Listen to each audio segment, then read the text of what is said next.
settled the Hudson Valley Yeah. before the English ever arrived. New Amsterdam.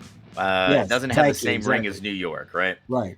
But how does a blue blood like that? I mean, is it an actual, like, I really want to change things, or is it we need to get radical and I latch onto it because I want to be president? No, actually, I'm glad you asked. Well, for starters, he wanted to be president. There's no doubt about it. Oh, Okay, absolutely, yeah. he wanted to be president ever since he was probably a teenager. Don't forget, his cousin was Teddy Roosevelt, and Franklin Roosevelt himself served in the Wilson administration. Now, there was no doubt about Franklin Roosevelt's aspirations, but that's neither here nor there. The point is that even in as early as I think it was 1912, in a speech he gave in New York, he talked about the imperative. He was sort of implying the imperative of getting rid of the Gilded Age power structure. I mean, he was part of the reform elements in the Democratic Party, and they had it up to here with the Gilded Age power structure. But and then on top of that, in the 19 early 20s, he was stricken with polio. And he was already committed to certain kinds of democratic reforms. There was no question. He was a progressive, capital P progressive Democrat. But it said, the people who knew him said that having been stricken with polio and basically, compelled to take to the wheelchair to move, although he eventually had braces and arduously was able to, walk upright, but he couldn't do it without somebody holding on his arm, one of his sons or a military officer. In the 1920s, it said he became all the more humanized, okay, to understand what it was like not to have the wherewithal to accomplish things. And on top of that, Eleanor Roosevelt, his wife, who originally was not as progressive as he was, but in the 1920s, she became very active in the Women's Trade Union League and some other organizations, which were decidedly progressive efforts at social reform. And she would bring home from her new friendships in the Women's Trade Union League, she would bring home to Hyde Park up in the Hudson Valley or to the townhouse they had in Manhattan, socialist labor organizers, Jewish women socialist labor organizers, immigrant Jewish women socialist labor organizers who had been involved in organizing the textile trade and other areas of industry in New York City. And they basically educated him to the needs of working people and the kinds of things that he ought to imagine doing. And when he then ran this was 1930, he said to this friend of his, who was one of the foremost figures in the field of social welfare, he said, it's time America goes radical for at least a generation. And let me explain to you one other thing. In Europe, fascism was on the march. Mm-hmm.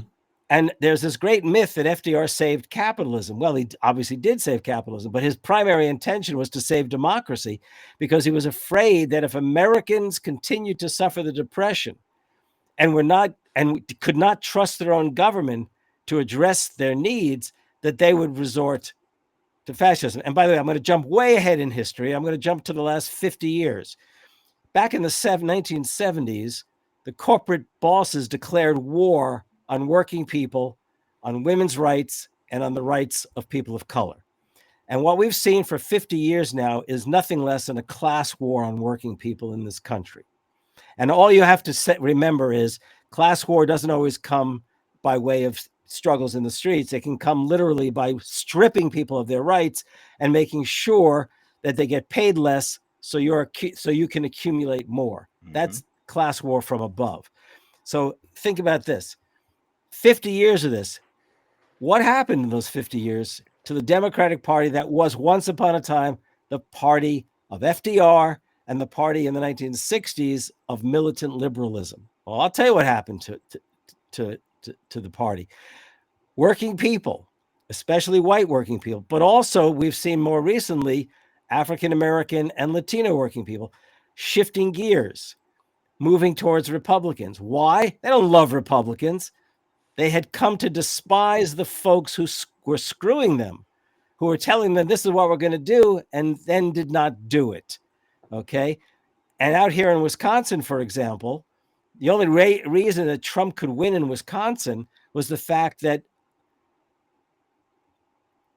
workers in Wisconsin remembered who enacted NAFTA. Bill Clinton and the Democrats with Republican support, which was originally a George H.W. Bush idea. Yeah. The Democrats enacted NAFTA, which literally helped destroy a lot of the industrial base of Wisconsin. They ended aid to families with dependent children, an FDR New Deal reform. They mass incarcerated, right? Still with me? Yep. Okay. They deregulated under Carter and then Clinton finance and transportation. Yes, sir. And communications. And you saw the growth of, I mean, if big companies were big, they now became, all the bigger as they merged together. You know what I'm saying, Yeah. right? Okay. And I'm missing one other thing I think I should mention. Deregulation. Yeah, the deregulation. And by the way, the real deregulation occurred late in the Clinton years when they deregulated the banks, the big banks. In FDR's presidency, there was passed the Glass-Steagall Act. What the Glass-Steagall Act did was it divided commercial banking, which is everyday, deposit banking, and investment banking, which is risk banking. Ever since the 30s, you could not have those two in the same bank operating together. Clinton, encouraged by Rubin and Sussman and Graham-Rudman Act, which was passed, they ended that regulation, and now you could have investment banking and commercial banking together. Yeah. By the way, paved the way then for 2007, 8, 9, and 10, the Great Recession. So just to put that in context, FDR was concerned that the Great Depression, if unaddressed, if the American people were not empowered and engaged, in rescuing the nation, they might well resort to the likes of a Mussolini. And by the way, sorry, I'm going off and on and on and on. No, please. In 1931, I think it was, in 30, 31, even to 32, major magazines like Vanity Fair actually called for the likes of a Mussolini in the United States. Oh, dude, absolutely. I mean, we've had our run-ins with it. I mean, the Bush family was involved with an attempted putsch, in the years after the Second World War, or the First World War, excuse me. But and a lot of people did, because what did Mussolini do when he first came to power? Right, he crushed the opposition. But what was his key? What was his big thing? I made the trains run on time. Yeah. Right. I could make a joke and say that's pretty good in Italy anytime. Well, exactly, right? But I mean, that was a thing. That was one thing people depended on. And he's like, look what I did as a fascist. Yeah. I made the trains run on time. Yeah. And that's a foothold into it. But what shouldn't forget, in 1918 to 20, Italy was part of the what do they call them at that time? The Allies in World War II. What was it in World War I? I guess they were the Allies then as well. Yeah. Italy was not with the Central Powers. It was not aligned with Germany in World War I. It was aligned with Britain and the United States and France. And hold on, before you go on, Harvey, keep in mind, Italy came in very late. Yes, it did. It did. Absolutely. In 1918 to 1920, there was in northern Italy, in Milan and Turin and elsewhere, but especially in Turin, it was the occupation of the factories. Okay, the workers occupied the factories. These were socialist and communist workers, and corporate order was shaken in Italy, and thus fascism was supported, of course, by the moneyed class.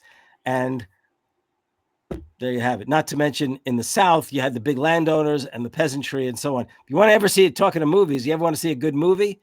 See 1900. 1900. It's literally set in southern Italy. I don't think it's Sicily, but I'm pretty sure it's southern Italy. And it's got an incredible cast. Donald Sutherland and Pacino, is it, or one of those guys, one of the Italian boys, and no, one of those, it's either Pacino or Quick. See, Harvey gets them confused because they were Yankees fans. They're right, exactly. They were Yankees those swarthy gentlemen, those swarthy gentlemen with That's valves. right. No, swarthy. No, I mean I wasn't thinking like that. No, I always got Pacino. What? Quick, the other guy. De Niro. I always, literally, I can never keep them apart. Okay. When I see them, I know who they are, but as names, they flow together in my head. So I mean, those folks are in this. Sutherland plays a fascist. He's a piece of shit character in this, and also I think Burt Lancaster's in it at the outset, or somebody like him. Gerard Depardieu, the French actor. Jesus Christ, they have like the whole gamut of just big names there. Yeah, it was huge. But I will warn you, it's a 4+ hour long film. And it goes all the way from 1900 to the end of World War II, if I'm not mistaken. Wow, we're covering 45 years in 4 hours. And it talks about the socialism, capitalism, not communism, socialism, capitalism, and fascism. That's it. Dun dun dun.